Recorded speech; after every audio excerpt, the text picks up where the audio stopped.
अस्सलाम वालेकुम दोस्तों, कैसे हैं आप लोग? उम्मीद करता हूँ आप लोग अच्छे होंगे। दोस्तों आज जो है वो मैं आपके साथ पाम हेड के पेयर की ब्रीडिंग टिप्स के हवाले से वीडियो बनाने जा रहा हूँ और आप लोग देख सकते हैं कि माशाल्लाह से मेरा जो पेयर है वो मुझे थोड़ा बहुत बॉन्डिंग लगता है, पर जो है लेकिन आज के जो मेरा ये टॉपिक है वो बॉन्डिंग पेयर के ऊपर नहीं है, बल्कि मेरा इसके ऊपर है कि मैं आपको ऐसा सपोर्ट बताऊँ जो आप अपने पेयर्स को दे सकते हैं, जिससे आपकी पेयर्स की हेल्थ भी अच्छी रहेगी और साथ-साथ वो अच्छे तरीके से आपके पास ब्रीडिंग भी कर पाएँगे। इसके अलावा मैं आपको अपने कॉकटेल बर्ड्स भी दिखा देता हूँ। आप देखिए माशाल्लाह से मेरे कॉकटेल बर्ड्स भी हैं जो कि बॉक्स में जाना स्टार्ट कर दिया है। मैंने अभी इनके बॉक्स लगा के दिया था और माशाल्लाह से मुझे 2 एग जो है वो नज़र भी आ रहे हैं, जो कि माशाल्लाह माशाल्लाह फर्टाइल भी मुझे लग रहे हैं। तो मैंने सोचा आप लोगों को मैं इसकी छोटी-सी जो है वो झलक आपको मैं दिखा दूँ। तो आप देखिए मेरे पास ये जो है ये मेरे पास ग्रे का मेल है और इसके अलावा जो है वो मेरे पास मादा है, ठीक है? और आप एक और मादा एक्स्ट्रा देख रहे होंगे, वो मादा नहीं है बल्कि वो जो है इन्हीं का बेबी था, यानी कि इनके चिक्स से जो है वो बड़ा हुआ था। तो मैंने इन दोनों को साथ रखा हुआ है। इसके अलावा लेकिन आज की जो मेरा टॉपिक है वो पाम हेड के ऊपर है। तो पाम हेड पेयर को कंफर्म करना पहले आप लोगों ने यही करना है कि आप लोगों ने पहले उन्हें कंफर्म करना है। तो सबसे पहले आप लोगों ने जो है वो पेयर कंफर्म करना है, क्योंकि अगर आप लोगों का पेयर ही नहीं कंफर्म होगा तो वो आपके पास क्या ब्रीडिंग करेंगे। तो आप लोग सबसे पहले जो है वो नेम को कंफर्म करें, बहुत ज़्यादा आसान होता है इसमें कंफर्म करना। आप लोग देख सकते हैं कि जो एक अडल्ट मेल होता है उसके जो हेड होता है वो पर्पल टाइप का होता है, जो कि आपको नज़र आ रहा है, यानी कि पर्पल या जो है ये समझ लीजिए एक तरीके से जामुनी कलर का जो है इसका सर होता है। इसके अलावा जो इसके परों में जो है वो डॉट होता है, जिस तरीके से आप देख सकते हैं। जैसे हमारे पास पहाड़ी तोते के होते हैं, बिल्कुल इसी तरीके से इसके मेल के पर पे भी डॉट होते हैं।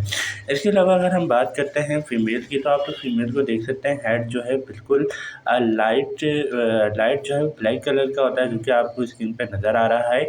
इस तरीके से फीमेल का हेड होता है। इसके अलावा फीमेल जो है इसकी वॉइस ज़्यादा अच्छी नहीं होती है। बाकी ये है कि ये पेयर इसी तरीके से कंफर्म होता है और इनमें डीएनए करवाना ज़रूरी नहीं है। बस आप लोग जो है इनके फेस से ही पता लगा सकते हैं कि ये मेल है फीमेल कंफर्म है या नहीं।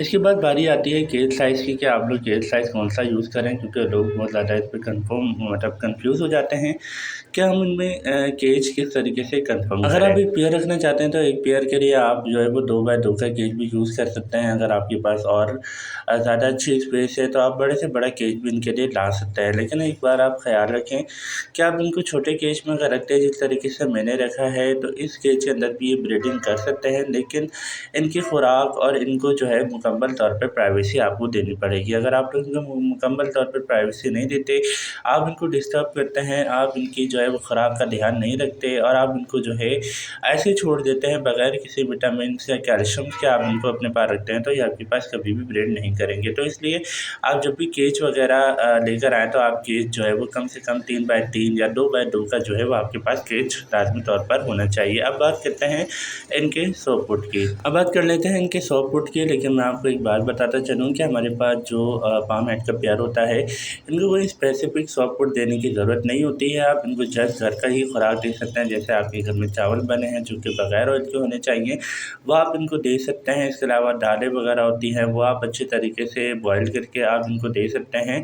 और इसके अलावा आप लोग जो है इनको भुट्टा वगैरह भी ला के दे सकते हैं, जो कि एक सॉफ्टवुड होता है। इसके अलावा अगर आप लोग ग्रीन सॉफ्टवुड लाना चाहते हैं तो ग्रीन सॉफ्टवुड भी इनको आप लोग दे सकते हैं। गाजर वगैरह ये बहुत ज़्यादा शौक से खाते हैं। बाकी जितने भी वेजिटेबल सीज़न में आते हैं वो आप इन सबको दे सकते हैं।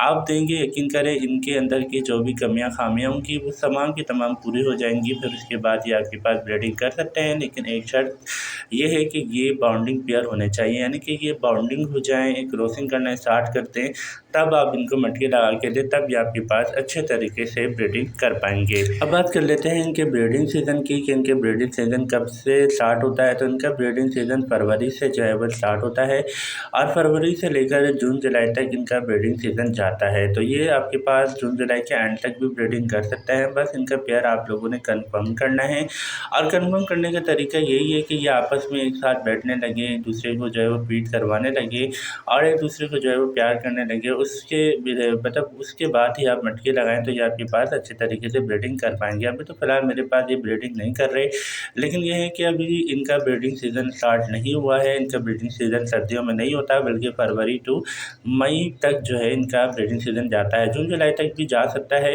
लेकिन जून-जुलाई में जो अमूमन फार्मर्स होता है वो इनको रेस्ट करवाते हैं, तो इनको रेस्ट करवाना ही बेहतर है, क्योंकि इनकी सेहत जो है वो बेहतर हो जाती है और ये बच्चों को अच्छे तरीके से फीड भी करवाते हैं। लेकिन आप लोग इनको घर की खुराक भी दे सकते हैं अगर आप देना चाहें। बाकी मादा एक एक ब्रीडिंग के अंदर कम से कम 4 एग देती है, 4 में से 3 बच्चों को ये पाल सकती है आराम से, अगर आप इनके सॉफ्ट फूड और इनके फीड का ख़्याल रखें तो ये बहुत अच्छे तरीके से आपके पास रह सकते हैं। बाकी इनके अंदर म्यूटेशंस वगैरह नहीं होती है, जस्ट एक ही मतलब म्यूटेशन है जो आप सामने देख सकते हैं, और बाकी ये कि ये बहुत अच्छे तरीके से आपके पास रह सकते हैं। दूसरा ये कि अगर मैं इसकी एज की बात करूँ तो कम से कम भी 25 साल ये आपके पास रह सकते हैं, 25 साल ये आपके पास ब्रीडिंग कर सकते हैं अच्छे तरीके से। बस आप इनकी खुराक का ख़्याल रखें, इनकी कैल्शियम का ख़्याल रखें और इनकी अच्छी से अच्छी फीड का ख़्याल रखें, इनको अच्छी से अच्छी खुराक ला कर दें, अच्छी से अच्छी फीड दें, अच्छे से अच्छी सीड दें, तो ये आपके पास सही तरीके से ब्रीडिंग कर पाएँगे। बाकी दूसरा ये है कि आप इनको डिस्टर्ब ज़्यादा ना करें, इनको देखें नहीं, इनको ढक के रखें, तो ये पेयर जल्दी बना लेते हैं और ये फिर आपके पास जब पेयर बनाएँगे तो बहुत अच्छे तरीके से आपके पास ब्रीडिंग भी करेंगे।